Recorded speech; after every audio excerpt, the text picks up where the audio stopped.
Bonjour à tous et bienvenue dans notre nouvelle émission Business Alia, l'émission réservée aux entrepreneurs. Alors bonjour Esther, bienvenue dans les studios Qualita et bonjour Linda Igla. Bonjour. Alors Linda, on est toujours dans le concept de la réussite à la française en Israël et c'est vrai que c'est un sujet qui nous tient à cœur dans la mesure où on peut ouvrir son business plus ou moins facilement et puis le pérenniser, faire en sorte que ça marche. Donc on avait reçu la semaine dernière Menachem Sidbon qui était venu nous parler de sa boutique de vêtements féminins en ligne et physique et ça faisait très longtemps qu'il avait cette boutique et qui marchait bien.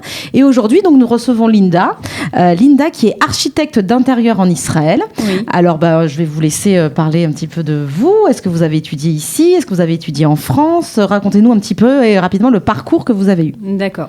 Alors moi ça fait 20 ans que je suis en Israël. Quand je suis arrivée ici, j'ai fait mes études ici. Je suis arrivée à 30 ans, c'est-à-dire que je suis arrivée avec ma famille en Israël, à Jérusalem. Donc j'ai fait mes études d'architecture d'intérieur ici à Jérusalem pendant 3 ans. Ensuite, avant la fin de ma 3e année, j'ai trouvé un travail dans un bureau d'architecture. En tant que salarié donc? En tant que salarié uniquement. Okay. Au cours de ces 3 ans, j'ai eu de plus en plus de responsabilités de la part de mon architecte, qui m'a laissé à la fin gérer entièrement tous les projets de A à Z face aux clients. Et quand je me suis sentie suffisamment forte pour me lancer, alors je me suis installée à mon compte et j'ai ouvert mon propre bureau. Alors ça m'intéresse grandement puisque vous avez eu un parcours, on va dire, assez innovant dans la mesure où vous étiez d'abord salarié, vous n'avez pas ouvert directement votre business, vous n'êtes pas d'abord passé par la case salarié. Oui. Et alors comment est-ce que le déclic se passe? Est-ce qu'on n'a pas la trouille de se lancer alors qu'on a un salaire qui tombe tous les mois et puis d'un coup se retrouver un petit peu face à ses propres clients? Alors c'est l'enjeu. C'est-à-dire, soit on décide d'être tout le temps salarié, ça dépend aussi du caractère de la personne. Maintenant, ce genre de travail, il appelle quand on a envie de plus de créativité, on a envie d'être plus libre dans ce qu'on fait et d'oser des choses. Quand on est salarié, on est obligé quand même de marcher dans les pas de l'architecte qui nous embauche. Alors que lorsqu'on a envie un petit peu d'exploser au niveau de ses goûts, au niveau de ce qu'on a envie d'exprimer. Sa créativité. Voilà, absolument. Donc, c'est un plus, évidemment, d'ouvrir son propre bureau. Alors, c'est sûr qu'on a peur, parce que tout ce qui est nouveau fait peur, collatralot cachotte, comme c'est écrit. Et donc, petit à petit, je veux dire, avec les encouragements de la famille, et puis on ne prend pas des grands projets au départ, on prend quelque chose quand même de raisonnable, et puis on a quand même l'expérience de ce qu'on a appris dans le bureau d'architecture. Quand vous étiez salarié. Est-ce que vous avez été aidé d'une façon ou d'une autre? C'est-à-dire quand vous avez décidé d'ouvrir votre entreprise, est-ce que vous avez bénéficié d'aide, que ce soit d'aide de conseils, d'accompagnement par des institutions spécialisées? Financièrement, comment est-ce que ça s'est déroulé? Financièrement, ça ne demande pas énormément d'aide financière. Non, parce qu'en fait, il s'agit de trouver le client. Ensuite, les locaux, vous pouvez les faire. Vous pouvez travailler à la maison. C'est un bureau, puisque en fait, vous faites le ROV. La majorité, c'est chez les clients que ça se passe. Donc, en fait, voilà. Donc, outre un ordinateur, une imprimante et un logiciel, voilà, des choses que. Mais pour votre projet entrepreneurial, vous avez reçu des conseils particuliers?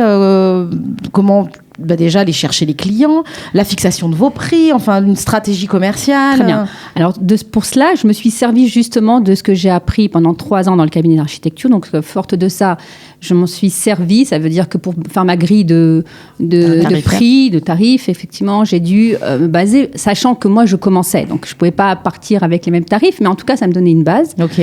Et non, en fait. Je revenais vers mon architecte avec lequel je travaillais, pour qui je travaillais, me donnait des conseils. Elle savait que j'étais partie, elle savait qu'on avait gardé de très bonnes relations. Donc, à chaque fois que j'avais des questions, je revenais vers elle. Ouais. Alors, je voudrais quand même préciser 2 petites choses à ce stade-là. La première chose, c'est que je pense que ce métier-là d'architecte, quand on parle en fait de bénéfices à venir, c'est quand même plus un milieu d'indépendant, c'est un travail d'indépendant. Exactement, parce que ça appelle à ça. Naturellement. Naturellement, un travail en tant que salarié, il est vite avec un horizon bouché. on ne peut pas tellement se développer. Donc vous, enfin Esther, toi en tant que conseillère en entreprise, tu conseilles d'ouvrir C'est clair directement que c'est fait pour des gens qui veulent, comme Linda, se développer, créativité. Peu importe qu'on ait étudié en France ou ici, tu conseilles d'ouvrir direct. Il faut voir en termes de permis d'exercer en Israël si on est apte à justement donner des conseils ou bien du travail d'architecture. Oui, après il y a la reconnaissance de diplôme, etc. Ça, faut vérifier quand on a fait ses études en France. Mais c'est clair que c'est un métier d'abord d'indépendant. Mais ce qui m'intéresse un petit peu pour Linda, que je connais bien, c'est de savoir au début comment était ton hébreu. Est-ce que malgré que est-ce que ton hébreu était fluide, quoi, enfin, complètement Absolument courant? pas. Absolument Non. pas. Et ça c'est intéressant. Bon, ça, c'est justement, ça donne, c'est encourageant pour les francophones. Alors vas-y, explique-nous un petit peu sur quel public tu t'es. Non, alors quand je suis arrivée, je parlais très mal l'hébreu, mais en fait, ce sont pratiquement toujours les mêmes termes techniques qui reviennent.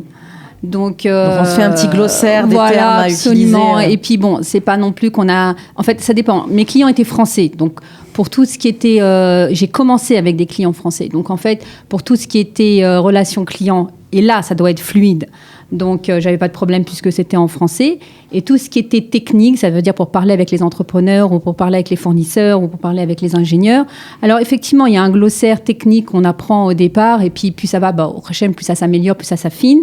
Mais disons que la langue n'est pas aussi nécessaire que dans une autre profession, j'imagine. D'accord. Donc, en tant qu'architecte, on peut commencer sans avoir un niveau... Attention, si on travaille avec une clientèle française, c'est ça. Si on a une clientèle directement israélienne, on a besoin de comprendre ce que veut le client, on a besoin de sentir aussi ce qui fait passer à travers des mots, etc. Alors, on va en parler un peu de l'aspect psychologique de ce métier.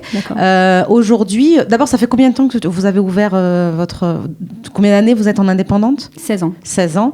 Donc, aujourd'hui, vous avez une clientèle israélienne. Vous pouvez dire, je travaille autant avec les Israéliens qu'avec les Français ? Je reste quand même avec une clientèle majoritairement française parce que ça se fait beaucoup de bouche à oreille et que voilà. Donc je me sens aussi plus à l'aise au niveau des goûts, au niveau de les orienter vers ce qui... Eux aussi, ils ont besoin aussi... Je crois que les Français aussi recherchent une architecte française ou un architecte français en priorité. Mais aujourd'hui, je peux aussi bien travailler avec les Israéliens qu'avec les Français. C'est ce que je fais. Tu as fait des gros projets, je crois, avec les Israéliens. Je crois à Beit Vagan. Avec des Kablani, même directement, avec des grands projets. C'est les constructeurs. Hein.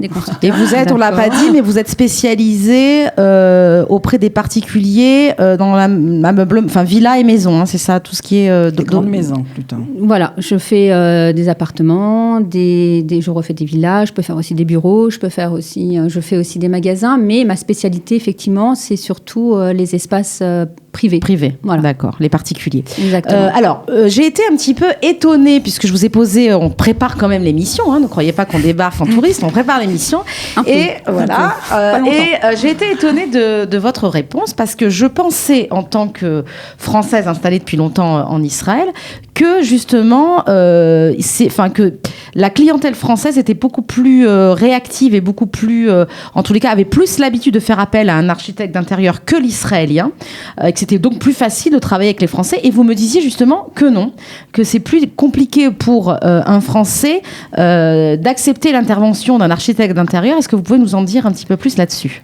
Ce que j'ai voulu dire, c'est pas que les Français n'ont pas l'habitude de travailler avec un architecte d'intérieur. Je disais que la profession d'architecte d'intérieur en France était plus limitée. C'est-à-dire que lorsqu'on fait appel à un architecte d'intérieur en France, c'est pour agrandir une pièce ou pour faire des changements à l'intérieur de la maison. Alors qu'en Israël, en fait, on fait ce qu'on appelle table rase, souvent. C'est-à-dire que les appartements sont dans un tel état qu'on repense tout. On rase tout et on recommence. On rase tout. Donc, en fait, cette idée de tout raser et donc de se projeter dans une configuration qu'ils n'ont pas devant eux, donc simplement par rapport à des plans, imaginez comment ça va devenir. Alors, ils ont peur d'abord, parce que c'est quelque chose de nouveau. Et puis, normal. Il faut pouvoir se projeter aussi. Il faut avoir un sens de l'imagination. Voilà. Et surtout de la projection. Et surtout de la projection, ce qui est typiquement israélien, ça leur fait pas peur de se projeter dans le futur. Alors, les Israéliens, même quand ils me disent que c'est leur premier projet, je vois qu'ils foncent. Ça veut dire que c'est leur premier projet, mais ils n'ont pas peur, ils posent plein de questions, ils ont déjà vérifié plein de choses sur Internet, ils sont là, ils sont au taquet. Les Français sont plus inquiets. Et il faut savoir donc les accompagner, il faut savoir les rassurer. Il faut les écouter, c'est évident, pour pouvoir établir un cahier des charges précis de ce qu'ils ont envie, de leur expliquer aussi qu'il y a des contraintes techniques, leur expliquer quelles sont les contraintes techniques, par exemple des murs porteurs ou des murs extérieurs qu'il faut casser, etc. Donc on ne peut pas tout faire, leur parler aussi, prendre en compte aussi leurs contraintes budgétaires forcément. et de faire tout ça un package, pardon. Et donc il y a quand même une dimension un peu psychologique et d'accompagnement qui n'est pas négligeable, et financière. Il faut quand même savoir évaluer les choses comme il faut. Et bien sûr. Non, mais c'est intéressant. Ça veut dire, on parlait de pérennité d'entreprise en Israël, et je pense que c'est beaucoup dû au fait que Linda prend en considération à qui elle a affaire. Vous ne traitez pas le marché israélien mécori d'origine de la même façon que des Français qui vivent en Israël. Et c'est toujours, donc on parle toujours de switch intellectuel à faire en tant qu'entrepreneur, et c'est fondamental pour réussir ici. Surtout n'oubliez pas qu'il y a quand même beaucoup de Français qui investissent en Israël et qui ne sont pas forcément là au moment des physiquement. Travaux. Voilà. Parce qu'ils ont un projet de Aliyah, donc ils veulent déjà préparer leur Aliyah en achetant un appartement, en faisant déjà tous les travaux et tout ce qu'il y a besoin de faire avant leur arrivée. Et donc, ils vous font confiance. Eux, ils sont loin. Alors, ils ne connaissent pas la langue, ils ne connaissent pas la mentalité, ils ne savent pas non plus comment ça fonctionne. Donc, en fait, vous êtes un peu leur ambassadeur ici. Et ça, c'est important d'être Et est-ce que vous achetez tout ce qui est mobilier ou matières premières? Est-ce que vous achetez ça en Israël? Vous les encouragez à se fournir en Israël, ou ils peuvent acheter leurs meubles ou leurs décorations à l'extérieur? Alors, il y a deux choses. Il y a déjà les matériaux, ce qu'on appelle les matériaux, c'est-à-dire les carrelages, etc. C'est sûr qu'il faut les acheter en Israël, parce que comme ça, on les a tout de suite. Et puis, il y a énormément de choix, puisque c'est un pays... Il y a aussi le service, je suppose, d'après-vente. Voilà. Mais aussi, c'est un pays où il y a énormément de travaux. Donc, on est très achalandé au niveau des matériaux, ce qu'on appelle les matériaux bruts, quoi. Maintenant, en ce qui concerne les mobiliers, tout le mobilier, etc., soit ils viennent avec leur propre mobilier quand ils viennent d'Israël, soit quand ils sont ici. Alors, je peux les accompagner aussi, je le fais, dans les magasins pour les aider à choisir quelque chose qui leur convienne, qui soit harmonieux avec le reste de l'appartement. Ça, c'est déjà plus de la décoration d'intérieur. C'est-à-dire ça se fait déjà à la fin du projet, pratiquement. Ok. Et donc, au-delà du fait que vous les accompagnez donc pour tout recommencer, comme vous dites, vous leur ouvrez en fait des ponts, je suppose, avec les fournisseurs, avec les boutiques où ils peuvent aller acheter leur mobilier. On parlait tout à l'heure d'autorisation, obtenir des autorisations. Vous les aidez également à se diriger vers les bonnes personnes. C'est vraiment c'est un accompagnement de A à Z. Mais moi, je voudrais rajouter quelque chose d'important, parce qu'on parle quand même de métier en termes d'entrepreneuriat, et puis dans la perspective de Français qui seraient intéressés à s'installer. Bon, je dévoile un peu tes secrets, les copines. Alors, elle a été contactée il n'y a pas longtemps par l'université de Bar-Ilan, je ne me trompe pas, pour refaire leur bureau. L'ensemble des bureaux, des classes et ainsi de suite. Mais comme c'était un peu loin géographiquement, et qu'il demandait un travail que elle, dans sa façon, dans sa conception, n'est-ce pas, ça correspondait pas forcément à sa façon de travailler, elle a refusé parce qu'elle trouvait que le bénéfice n'en valait pas la chandelle, on va dire les choses comme ça. Et donc, ce qui est intéressant, c'est de voir qu'à un certain moment, quand on se développe, non seulement notre nom rebondit dans le marché israélien de façon naturelle, d'une part, et d'autre part, tout en étant française, parce qu'en fait, les Français, ils apportent un savoir-faire, une touche française, malgré tout, que les Israéliens ne trouvent pas forcément entre eux, d'une part. Et aussi, on peut se développer à tel point que de pouvoir faire ce qu'on appelle un million, de refuser des projets. Mais ça, c'est la classe, ça, c'est quand même chic. Mais je ne le dis pas pour Linda, parce que c'est mon amie, j'explique en fait pour les entrepreneurs qu'ils peuvent aller jusque-là, réussir comme ça. Et en fait, même si au début, elle avait un peu peur de se lancer, à la limite de la difficulté de se dire qu'est-ce que je fais en Israël, et ben voilà. Non, mais ça, c'est l'adage, plutôt que de ne pas avoir une affaire, il vaut mieux faire... Non, laissez tomber, j'ai oublié. On ne peut pas t'aider là-dessus parce que je ne vois pas ce que vous voulez dire. Non, ce que je veux dire, c'est que des fois, on veut absolument des affaires, mais des fois, il vaut mieux dire non que de faire une mauvaise affaire. Oui, bien sûr. Voilà, c'est ce que je veux dire, en fait. Mais l'adage de ne pas foncer tête baissée sous prétexte de vouloir obtenir un nouveau client. C'est important, c'est important ce chicoule. Parce qu'on doit être vraiment conscient de ses compétences, on doit être aussi conscient du temps que ça demande. Voilà. Donc, il faut faire ce qu'on appelle un chicoule, c'est-à-dire peser le pour et le contre, pour savoir si ce nouveau projet qui va rentrer ne va pas non plus empiéter sur les projets qu'on a déjà, si on va pouvoir donner la même qualité à ce client qui va rentrer, tout en gardant la qualité qu'on a promis aux clients qu'on a déjà. C'est ça, c'est ce que je pense que c'est une réflexion française, mais sûrement les Israéliens aussi, les athlètes, ils y arrivent, mais je pense que c'est une réflexion française qui justement intéresse les clients aussi israéliens. Eh ben oui. Tout à fait. Écoutez, vraiment bravo Linda pour cette réussite. Alors, pour contacter Linda Igla, donc c'est le nom de votre boîte, hein, votre cabinet s'appelle Linda Igla. Absolument. Vous la retrouvez, donc vous pouvez la contacter par téléphone au 054 5 76 70 99. On mettra également sur le petit pitch Facebook votre site internet, enfin comment en tous les cas vous trouvez si vous avez besoin de refaire votre appartement, mais également peut-être se prendre conseil auprès de vous pour des entrepreneurs qui voudraient soit s'installer, soit développer son cabinet d'architecture. On dit cabinet d'architecture, comment on dit cabinet d'architecture ? Votre cabinet d'architecture en Israël. Voilà, écoutez, on vous remercie. Be'atzlacha pour la suite. Et puis, ce qui nous concerne, on se retrouve la semaine prochaine.